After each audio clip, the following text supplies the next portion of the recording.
Учора над Гомельскім раёнам збілі беспілотнік. Пра гэта паведамляе выданне «Флагшток» без пасылкі на крыніцы. Паводле інфармацыі журналістаў, абломкі ўпалі каля Зябраўкі. Хто збіў БПЛА і чый быў апарат, невядома.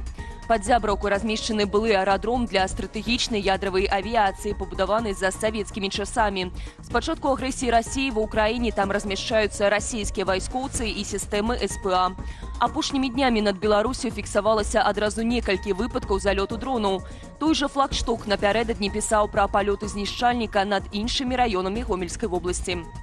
Напярэдадні Лукашенко зацвердзіў змены ў адміністратыўны кодэкс, згодна з якімі ўвялі адказнасць за невыкананне абавязкаў у пастаўцы гародніны і садавіны ў крамы. Яшчэ ў чэрвені адпаведны закон аб зменах прыняла Палата прадстаўнікоў і ухваліў Савет Рэспублікі. Згодна з новымі правіламі за непастаўку або недапастаўку пладова-агароднінай прадукцыі ў гандлёвыя аб'екты, а таксама за яе адсутнасць на паліцах прадугледжаныя штрафы ад 5 до 200 базавых велічынь. Пры цяперашніх памерах велічыні гэта сумы ад 210 до 8400 рублёў. Нагадаем, дэфіцыт бульбы ў беларускіх крамах пачаўся напрыканцы вясны. Пазней з паліц знікла цыбуля і капуста. Яшчэ адным загадам Лукашэнкі прыняў у грамадзянства Беларусі 245 чалавек.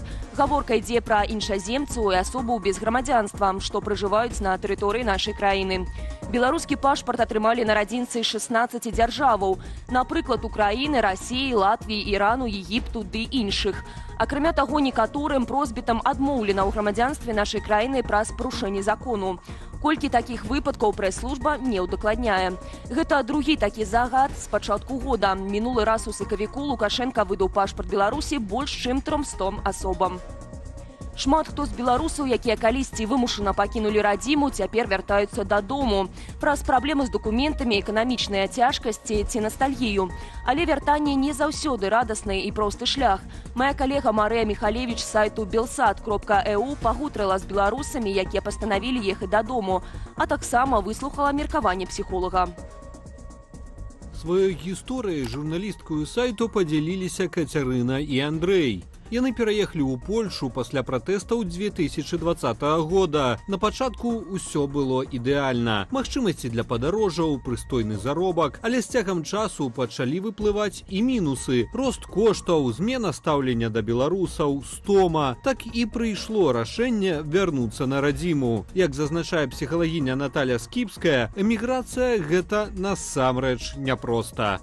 Не адаптаваліся, не ўпісаліся ў новае грамадства ў той час, як удома ўсё зразумела, усё сваё. Іншыя не з'язджаюць з гэтай жа прычыны, нягледзячы на небяспеку, пра страх, што не атрымаецца.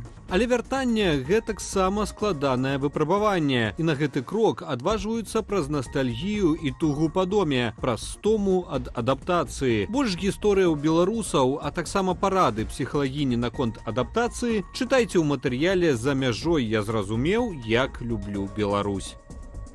Чыноўнікі заяўляюць пра запатрабаванасць мэтавага накіравання ў абітурыентаў. Маўляў, на такіх умовах студэнтамі сёлета сталі больш за 5500 чалавек, што на 1000 больш у параўнанні з мінулым годам. Самымі папулярнымі як у студэнтаў, так і ў замоўцаў сталі педагагічныя, медычныя і інжынерныя спецыяльнасці. Гэтак найбольшая колькасць мэтавікаў залічана ў Беларускі дзяржаўны медычны універсітэт – 804 асобы. Таксама ў лідарах Беларускі нацыянальны тэхнічны універсітэт і педагагічны універсітэт імя Максіма Танка. Залічэнне на умовах мэтавага рыхтавання ідзе праз асобны конкурс, што дае амаль гарантаванае паступленне. Аднак пасля вучобы студэнты, якія падпісалі такую дамову з працадаўцам, мусяць адпрацаваць у яго не менш за 5 гадоў.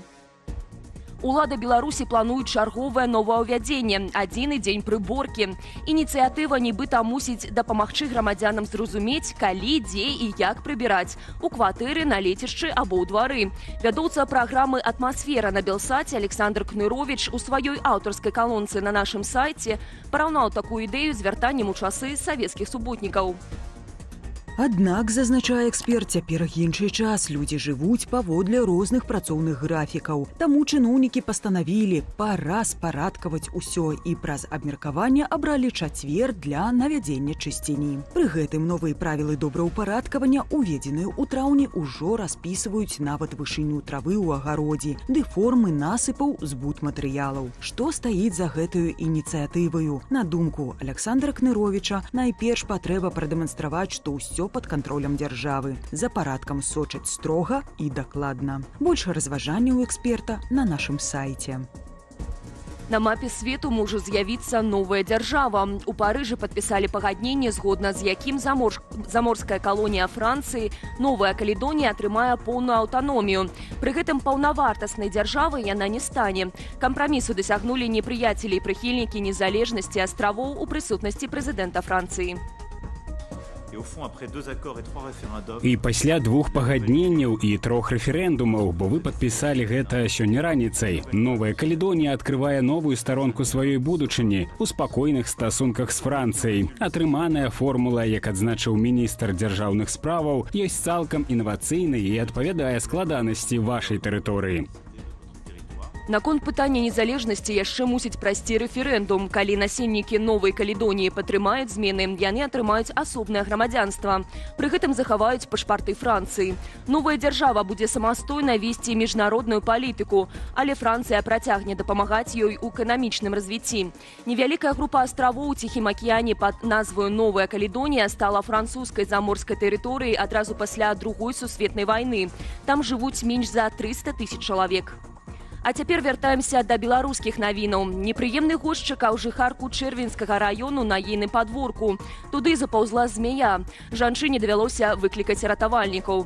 Тыя спаймалі рэптылію ў мех і вывучылі. Выявілася, што гэта звычайны вуж. Ён не ядавіты і не стварае небяспекі для чалавека. Таму жывёліну адвезлі ў лес і выпусцілі. У той жа час за апошнія тыдні навіну пра змею ў жытле чалавека і нават у крамах робіцца ўсё больш. Біёлаг Інесса Балоціна кажа, што падчас вялікіх залеваў або пажараў змеі часцей запаўзаюць бліжэй за людзей. І не заўсёды гэта бяскрыўдныя вужы. Спецыялістка дала некалькі парадаў, як паводзіцца пры сустрэчы з паўзунамі.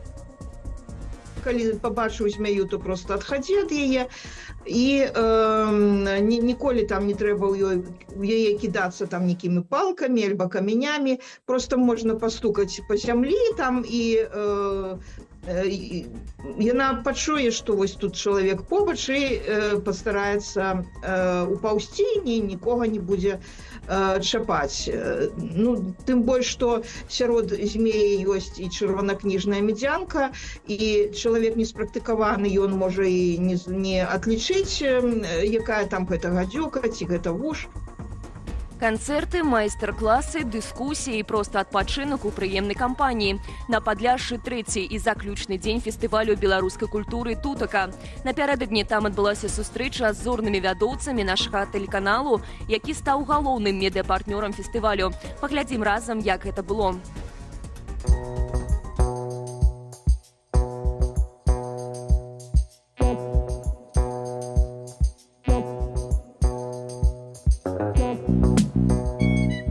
Тутака уже не першы год, і гэта абсалютная праўда. Тое, што я зараз скажу, для мяне гэта ў першую чаргу сустрэчы з людзьмі, якіх я люблю, якіх я паважаю, з якімі мне разам добра. Кожны знойдзе тут усё, што ёсць патрэбнае да таго, каб расслабіцца, кайфануць і проста быць разам.